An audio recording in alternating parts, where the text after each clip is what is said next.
নোয়াখালীতে এখনো অপরিবর্তিত আছে বন্যা পরিস্থিতি। এই মুহূর্তে চৌমুহনীর লক্ষ্মীপুরের শশীপুর মহাসড়কে আছে সহকর্মী মাইনুদ্দিন আরিফ। সরাসরি যুক্ত হচ্ছেন তিনি আমাদের সাথে। আরিফ, আপনি আপনার সেখানকার বন্যা পরিস্থিতির অবস্থা জানাবেন।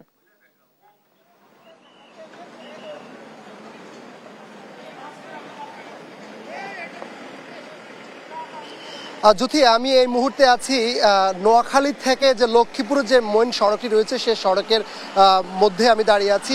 আমি যদি একটু বলি, ফেনীতে কিন্তু পানি কমা শুরু করেছে, কিন্তু এই অঞ্চলে পানি বাড়তে শুরু করেছে। যে সড়কটি আছে এই সড়কে পানি বুক সমান হয়েছে, অর্থাৎ আমি যদি একটু দেখাই প্রত্যেকটি গাড়ি যেগুলো যাচ্ছে সেগুলো প্রায় পানি, যে ছোট গাড়িগুলো রয়েছে সেগুলো একবারে চলাচল করতে পারছে না, বাকি যে গাড়িগুলো রয়েছে তারও প্রায় অর্ধেক পানির নিচে চলে যেতে হচ্ছে। অর্থাৎ নোয়াখালী লক্ষ্মীপুরে বন্যার যে ভয়াবহ পরিস্থিতি সেটি ক্রমান্বয়ে বাড়ছে এবং নতুন নতুন এলাকা প্লাবিত হচ্ছে। আমি একটু সকাল থেকে বেশ কয়েকটি এলাকায় আমরা গিয়েছি, দেখার চেষ্টা করেছি যে আসলে সে এলাকাগুলোর যে ঘরবাড়িগুলো রয়েছে সেগুলো এখন অনেকটুকু পানির নিচে চলে গেছে। অর্থাৎ নতুন নতুন যে এলাকা প্লাবিত হচ্ছে সেখানে পানিবন্দী হয়ে পড়ছে কয়েক লাখ মানুষ, আর সে কয়েক লাখ মানুষের যে আশ্রয় কেন্দ্রে নেওয়া, উদ্ধার অভিযান চালানো, সেটি আসলে এখনো তেমন কার্যক্রম শুরু করা যায়নি। তবে ব্যক্তিগত উদ্যোগে যেসব স্বেচ্ছাসেবী সংগঠনগুলো রয়েছে তারা কিন্তু কাজ করছে এসব পানি উন্নয়ন, যাতে করে পানিবন্দী হয়ে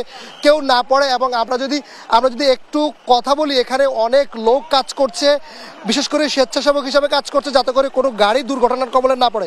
ভাই, পানি কেমন হয়েছে আসলে? গাড়িগুলো বিকল হচ্ছে। নরসিংদী থেকে তার নিয়ে আসছিলাম, এখানে অনেক প্রাণীর জন্য এখন যানজটের কারণে আটকে আছি। অনেক পানির স্রোত অনেক বেশি, পানি অনেক বেশি।